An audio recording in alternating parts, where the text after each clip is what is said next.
오늘은 하나님의 꿈은 예배의 회복에서 시작된다. 하나님의 꿈은 예배의 회복에서 시작된다라는 제목으로 하나님의 말씀을 살펴보겠습니다. 오늘은 에스라 3장입니다. 에스라 2장에서는 하나님의 꿈을 꾸는 사람들이 돌아온 것을 살펴보았습니다. 이제 3장부터는 이들이 본격적으로 하나님의 꿈을 펼치는 이야기가 시작되어야 합니다. 근데 오늘 말씀을 보면 오히려 하나님의 꿈인 이 성전 건축하기를 시작하기 전에 이들이 했었던 한 가지 일을 소개하고 있습니다. 2절에 보면 요사닥의 아들 예수아와 그의 형제 제사장들과 스알드엘의 아들 스룹바벨과 그의 형제들이 다 일어나 이스라엘 하나님의 제단을 만들고 하나님의 사람 모세의 율법에 기록한 대로 번제를 그 위에 드리려 할세. 그들이 하는 것은 이스라엘 하나님의 제단을 만들었습니다. 그리고 그 제단 위에 번제를 드리는 것이었습니다. 바벨론 포로 시절에서는 예배를 드릴 수가 없었습니다. 근데 지금 그 무너졌던 예배를 다시 회복하고 있다라는 것이죠. 그러니까 이들이 왜 예배를 회복하는 것으로부터 하나님의 꿈을 이루는 것을 시작할까요? 이들이 모든 것이 예배에 달려 있다라는 것을 깨달았기 때문일 것입니다. 윌런 위어스비 목사님이 계시는데요, 참된 예배를 회복하라는 책에서 이렇게 고백을 합니다. 나는 교회가 믿고 행하고 성취하기를 원하는 모든 일의 중심에 예배가 놓여 있다는 놀라운 사실을 발견했다. 신앙생활을 또 우리의 삶을 행하는 모든 것 중심에 예배가 놓여 있다는 것을 깨달았다는 것입니다. 존 파이퍼 목사님도 이런 비슷한 이야기를 했습니다. 교회의 궁극적인 목표는 선교가 아니라 예배이다. 선교가 존재하는 이유는 예배가 존재하지 않기 때문이다. 궁극적으로 남는 것은 선교가 아니라 예배이다. 왜냐하면 궁극적으로 중요한 것은 사람이 아니라 하나님이시기 때문이다. 예배가 중요하다라는 거잖아요. 근데 한국 교회를 보면요, 이 말과 좀 반대로 그렇게 흘러왔던 것들이 많습니다. 한국 교회는 예배보다는 사역을 더 중시 여기는 것들이 좀 많았습니다. 그래서 예배를 어떻게 드리냐면 사역을 위해서 잠깐 드리는 거예요. 회의를 위해서 잠깐 드리고 또 어떤 모임을 위해서 잠깐 예배 드리고 이런 일들이 참 많았다라는 거죠. 이걸 보면 잘못하면은 예배가 거래가 되어질 수 있는 위험성이 있습니다. 그렇기 때문에 많은 사람들이 주님을 섬기잖아요. 하나님의 꿈으로 사역한다고 하는데도 굉장히 지치고 피곤해하는 그런 모습들이 많아진다라는 것이죠. 하나님은 우리를 채용한 기업주가 아닙니다. 하나님은 우리와 깊게 사귀기 원하는 우리 아버지이신 거죠. 예배는 그분을 만나서 그분의 품에 안기는 시간인 거거든요. 그러니까 우리가 사역에 지쳤을 때요, 다시 회복해야 될 게 있다면 예배를 회복하는 것입니다. 우리의 삶에 지쳤을 때 회복해야 되는 것이 있다면 예배를 회복하는 것이죠. 우리 교회가 개척되어졌을 때요, 가장 먼저 심고 싶었던 정신 중에 하나가 이 예배의 정신이었습니다. 개척을 해보니까요, 열심히 봉사하려고 하시는 분들이 굉장히 의외로 많더라고요. 그때마다 제가 했었던 말 중에 하나가 이겁니다.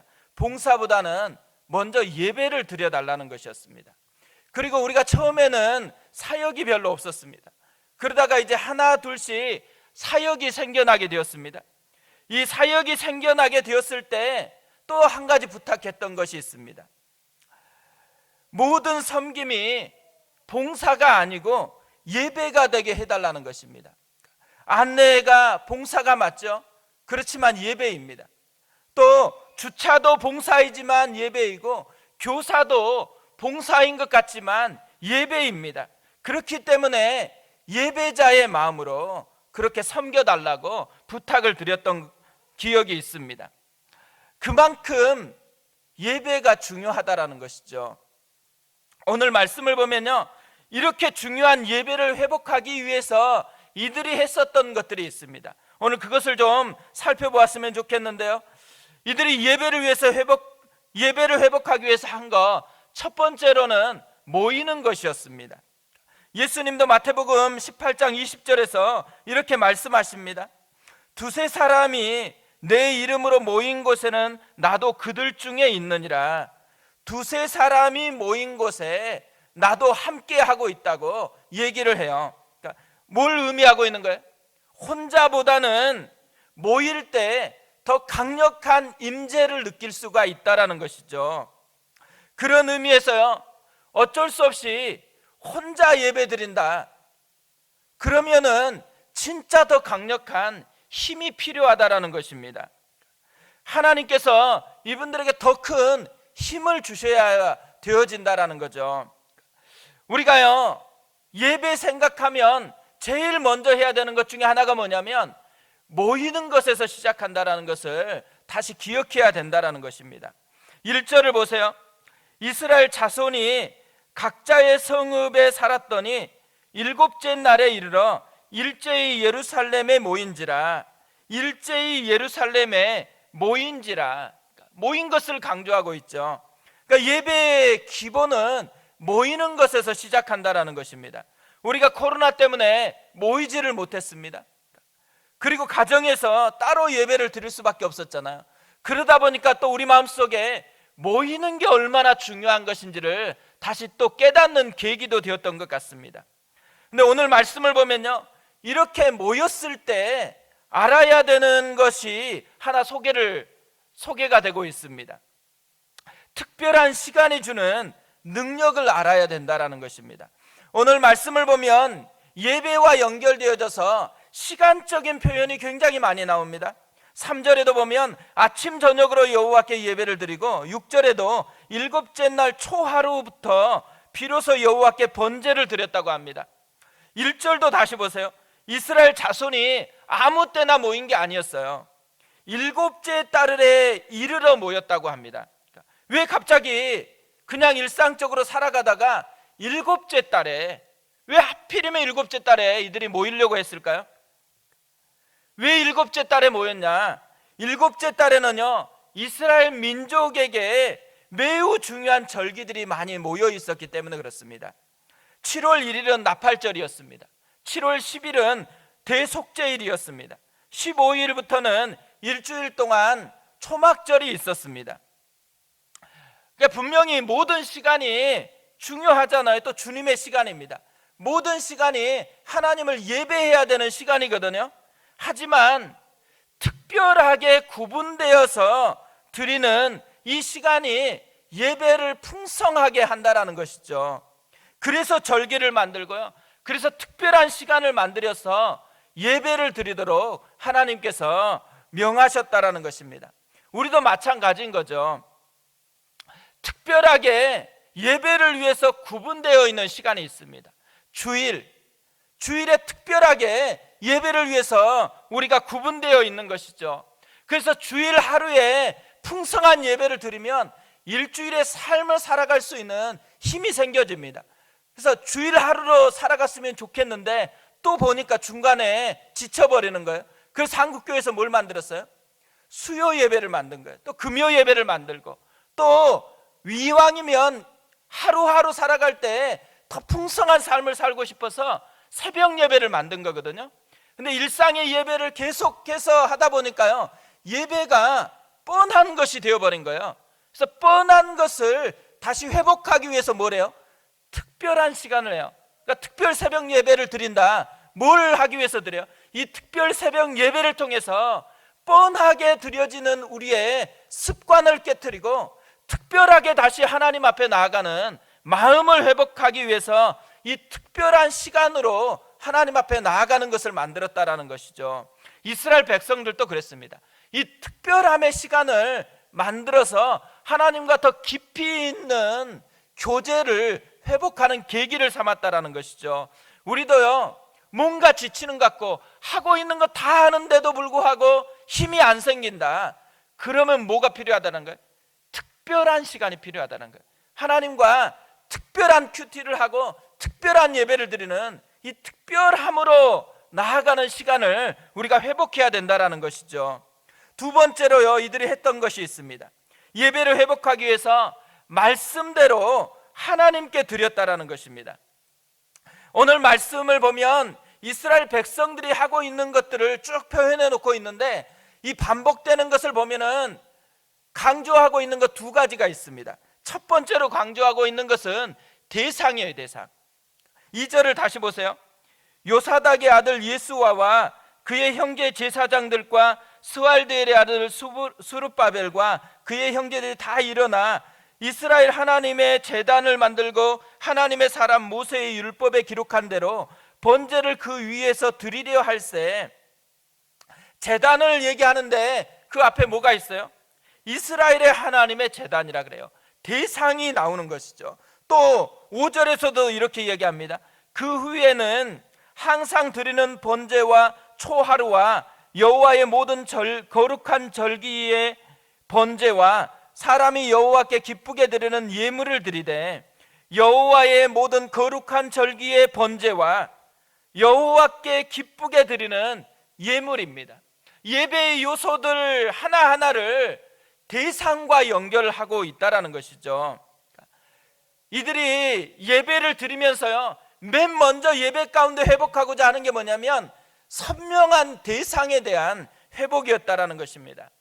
우리가 만남을 누군가 가질 때요, 그 만남을 갖는데 가장 중요한 게 뭐예요?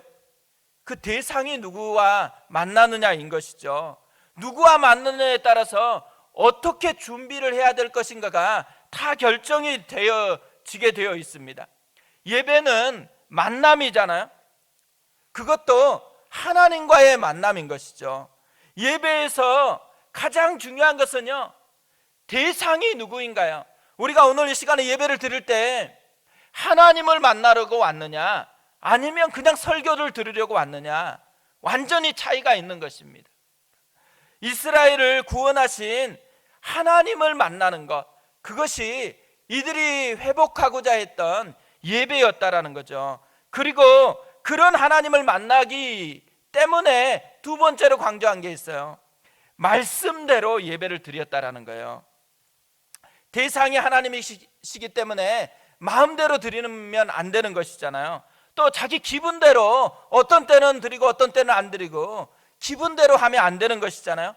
그래서 뭘 강조해요? 기록된 대로를 계속해서 강조합니다. 말씀대로 하나님을 만나야 한다라는 것이죠. 예수님도요, 요한복음 4장에서 예배에 대한 강조를 하시면서 이렇게 말씀을 하셨습니다.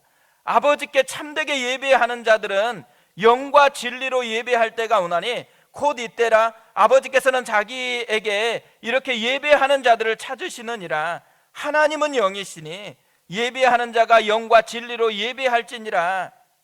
하나님이 예배자를 찾으신대요. 어떤 예배자를 찾냐? 하나님이 영이시기 때문에 영과 진리로 예배하는 자들을 찾으신다고 얘기를 합니다.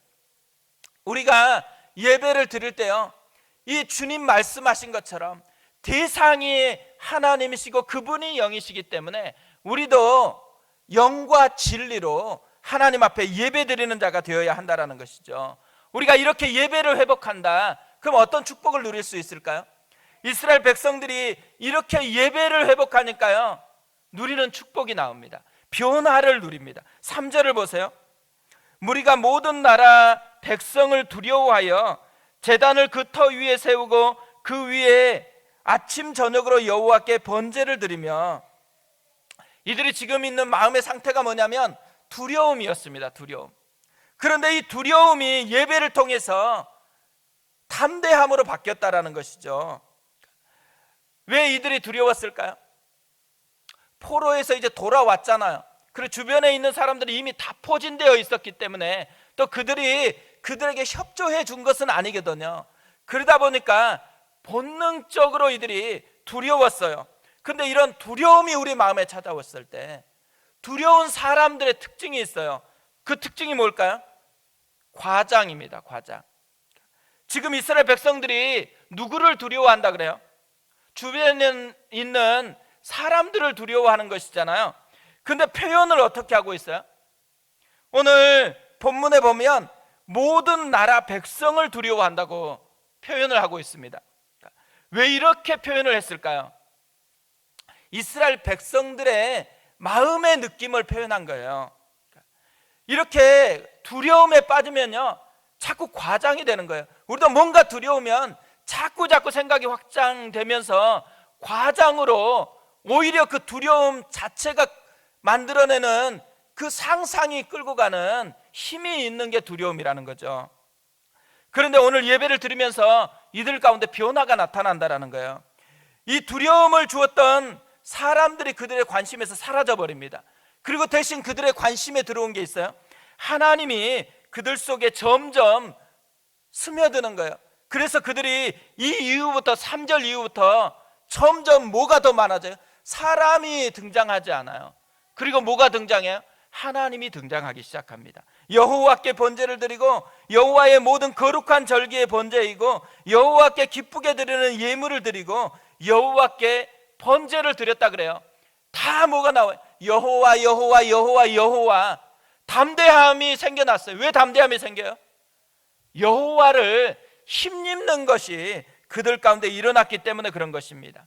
예배는요, 세상의 모든 두려움이 사라지게 하고 그 사라진 그 자리에 하나님을 힘입게 하는 능력이 공급되어진다라는 것입니다. 우리가 한 번 예배를 드려도요, 이 은혜를 우리가 실제적으로 누리면서 예배를 드려야 된다라는 것입니다. 오늘 이제 기도하려고 하는데요, 우리가 기도할 때 우리 가운데 진짜 회복해야 되는 것이 있다면 예배가 회복되어지는 것입니다. 그냥 예배를 드리는 것이 아니고 이스라엘 백성들처럼 진짜 하나님과 만나는 거예요. 그래서 두려움으로 왔다가도 그 두려움의 자리에 하나님의 보좌를 만드는 것입니다. 하나님이 다스리는 인생으로, 하나님을 힘입는 인생으로 바꿔가는 것이 예배이거든요. 오늘 이 시간 우리 같이 한번 먼저 기도하겠습니다. 하나님, 우리 가운데 진짜 예배가 회복되게 도와주시옵소서. 그리고 혹시 우리가 예배를 매번 드리다 보니까 뻔한 예배로 드리고 있는데, 진짜 하나님은 만나지 못한 채로 드리고 있는데 예배 드렸다고 착각하고 있는지도 모릅니다. 하나님, 우리 가운데 진짜 예배를 회복하고 싶은 마음이 있습니다. 하나님, 우리를 만나 주시옵소서. 우리의 두려움, 우리의 염려, 우리의 걱정, 불안, 모든 이 자리가 하나님이 임하셔서 하나님이 다스리는 그 자리로 변화되어질 수 있도록 하나님, 우리 가운데 예배의 회복의 은혜를 허락하여 주시옵소서. 하나님, 우리 가정이 예배가 회복되는 가정 되게 도와주시옵소서. 우리 같이 한번 기도하겠습니다.